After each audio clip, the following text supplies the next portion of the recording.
हा शनी 5व्या स्थानात गेला तर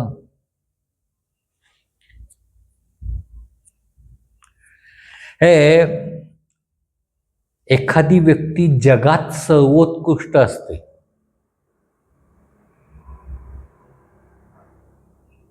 पण तीच व्यक्ती कधीतरी 5वीत नापास झालेली असते किंवा 8वीत तिचं हे झालेलं असतं, फेल झालेली असते, 10वीत रिपीटर झालेली असते,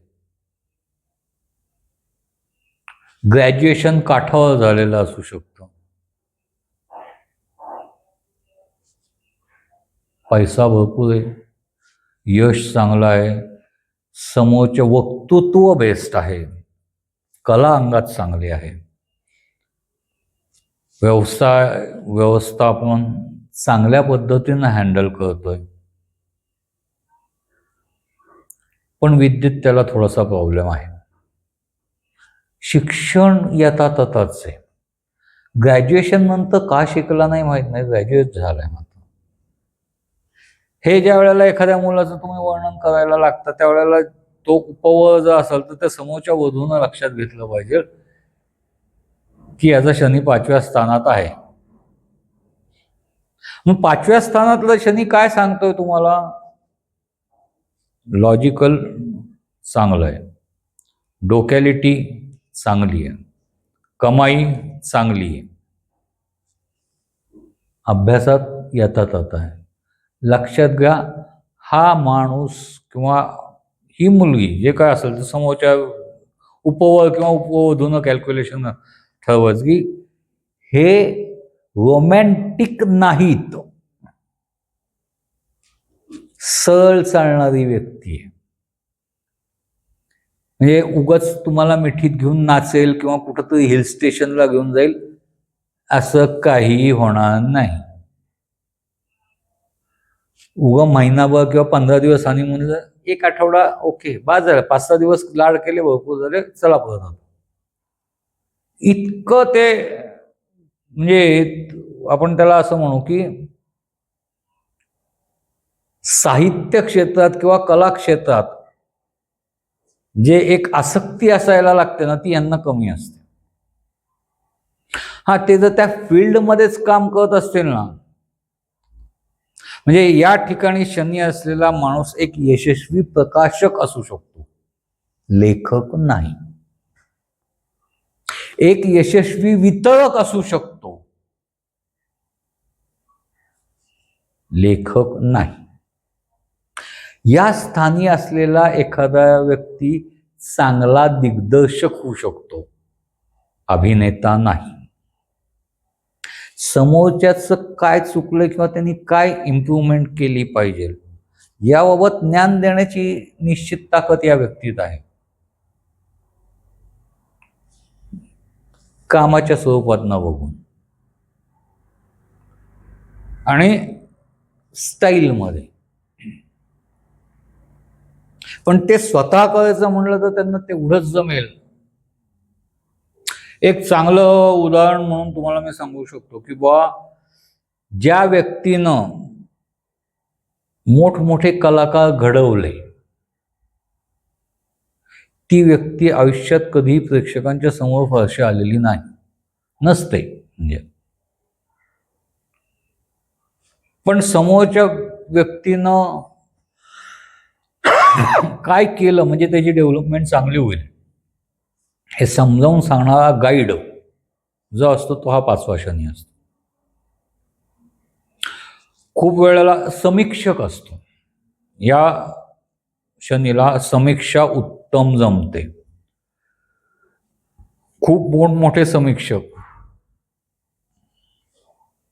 या शनीकडे येतात आणि ते तेवढ्याच प्रफुल्लितपणाने आणि उमेदीने काम करतात.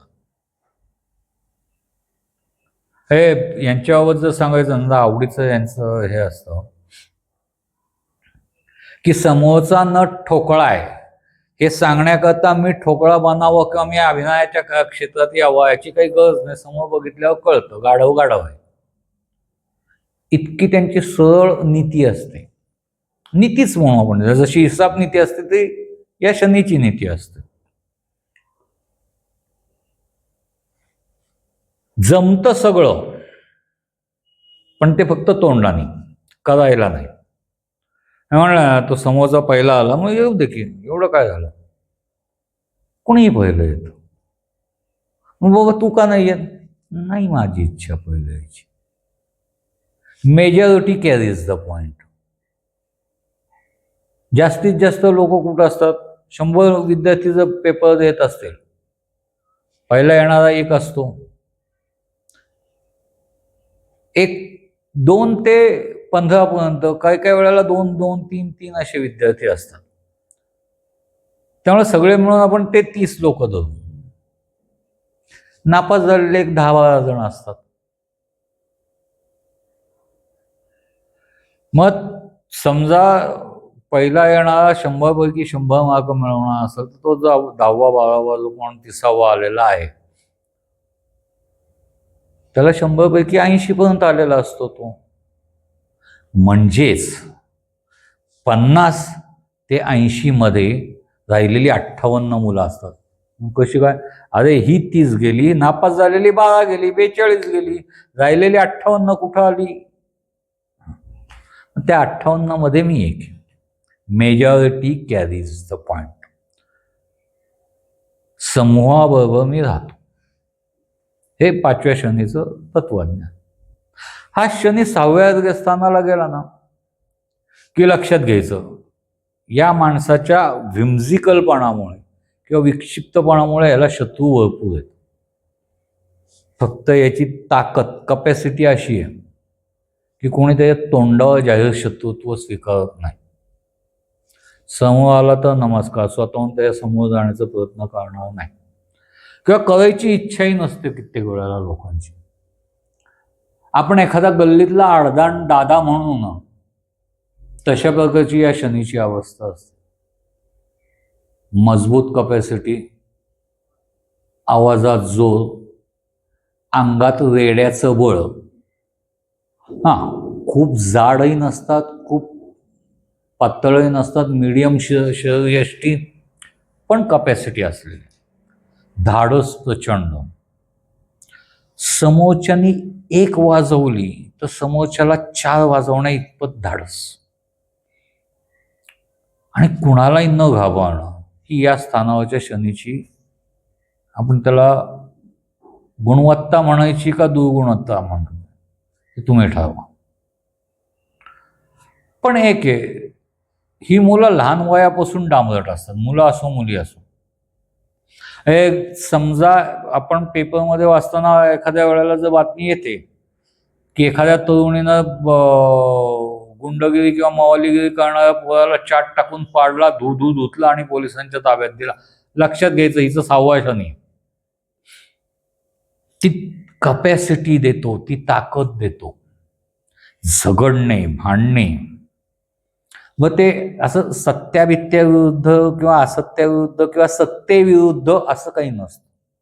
मला पटलं नाही म्हणजे तू चुकीचा.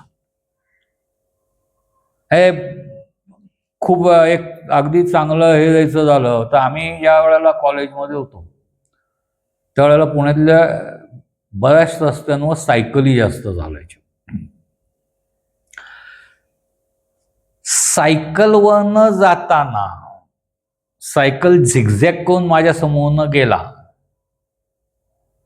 या कारणाकरता एका मुलीनं एका मुलाला चौकात गाठून गाडी आडवी टाकून स्वतःची गाडी रस्त्यावर फेकली, त्याची गाडी उचलली, त्याला बडावला, त्याची गाडीची तोडमोड केली, हे केलं.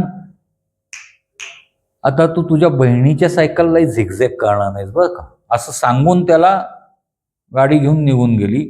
तो पोरगा आठवत बसला की मी कधी झिगझॅग केलं बाई तुला, मी माझ्या रस्त्याने फुल स्पीडमध्ये चालवतो. एवढ्या यंत्र आहे ना ते कंट्रोलमध्ये ठेव ना. समजा एखादी वयस्क व्यक्ती आडवी आली असती, तुझा ब्रेक ऐन वेळेला तुटला असता किंवा लागला नसता, त्या व्यक्तीला केवढ्यात बसला असतं, तिची काय चूक विचारायची? हो, पण हे घडलं कुठं सांगतीये. ह्याच्या पुढे तू चालवताना त्या याही गोष्टीचा विचार करशील. टाकली गाडीवर टांगण, गेली निघून, परफेक्ट, 6वा शनी. तो मुलगा आता जर समजा आपण 40 वर्ष, तो आता रिटायरमेंटला आलेला असेल, पण अजूनही त्याच्या तो किस्सा, तो आता स्कूटर का जे काय त्याच्याकडे असेल ते देखील मर्यादित स्पीडमधनं चालवत असेल. आयुष्यभराचा त्याला धडा मिळाला की आपल्याकडनं ऍक्सिडेंट होत कामा नये याची काळजी आपणच घ्यायची, झिगझॅग करायचं नाही. ड्रायव्हिंग करताना अतिशय गंभीर राहायचं. या गोष्टी त्याला आत्ता या वयात, म्हणजे ज्या वेळेला 60 उठली, डोक्यावरचं छप्पर सगळं उठले, त्यावेळेला देवानंदचा कोंबडा होता, त्या अवस्थेत आठवत असेल. असा धडा देऊ शकतो 6वा शनी. एक हा शनी थोडासा आपण त्याला म्हणू अपघातग्रस्त असतो. काही नाही, ठेचकाळून पडले, एक सलग 8-15 दिवसाच्या अंतराने त्यांना छोटे मोठे अपघात, लहानपणी तर 100% असतात. थोडे मोठे झालं, प्रमाण कमी झालं तर ते 1-2 महिन्यापर्यंत जाईल, पण त्यांचं काही ना काहीतरी, चालता चालता वीट नाही दिसली, ठेचकाळलो, पडलो, किंवा माझ्या विचारात मी चाललेलो होतो, समोरून येणारी सायकल दिसलीच नाही किंवा गाडी दिसलीच नाही, त्या गाडीवाल्याने चुकवलं, पण हँडलचा डॅश मोठा नाही, मोठा काहीच नाही, पण डॅश कमरेला लागला, कंबर प्रचंड दुखते, 2-3 दिवस चालताना ठॅक ठॅक करत चालणं, अशा गोष्टी यांच्याबाबत घडू शकतात. काही नाही, लक्षात नाही आलं म्हणून हातातनं कप सुटला, म्हणजे बोलता वाचता वाचता असा पलीकडनं कप उचलायला गेलो चहाचा, तर कप नीट हाताशी आलेला नव्हता, उलट माझा फटका त्या चहा सकट कप खालती पडला, फुटला, तो चहा उडला, त्यामुळे इथं पायावर थोडेसे फोड आले. 6वा शनी. एक पण हा शनी जे करेन ते भोगायची ताकद देतो, आणि जे करेन त्यात विजय मिळवण्याची ताकद देतो. त्यामुळे या शनीला एक आपण असं म्हणू, नाईट वॉचमन शनी आहे. संघ अडचणीत आलाय, विकेट्स पडलेले आहेत, आणि आपल्याला दिवस संपवण्यापुरता तटरक्षक म्हणून पाठवलंय, तर तो जो असतो त्याला नाईट वॉचमन म्हणतात. त्या नाईट वॉचमन सारखा हा शनी आहे. खूप मोठा नाही, खूप छोटा नाही, त्यामुळे त्याच्या हिशोबाने तो असलेला अजातशत्रू असतो. पण कारण तो शत्रू निर्माण होतो म्हणलं, त्या माणसाला वाजवून काढणं हे त्याचं कर्तव्य असतं. पण एक 6वा शनी तुम्हाला बेरिंग कपॅसिटी, होल्डिंग कपॅसिटी प्रचंड देतो. कुठलाही प्रश्न हँडल करण्याची ताकद चांगल्यापैकी देतो. पण खूप मोठ्या लेवलवर हे लोक सापडतात का, तर नाही, हे मिडल ऑर्डर आहेत सगळेच. एक तर नाईट वॉचमन, नाही तर मिडल ऑर्डर असं म्हणू शकतो तुम्ही. क्रिकेटच्या भाषेत, सध्या क्रिकेट चालू आहे, चांगला फॉर्म मध्ये आहे, त्यामुळे क्रिकेटच्या भाषेतही थोडंसं सांगितलं.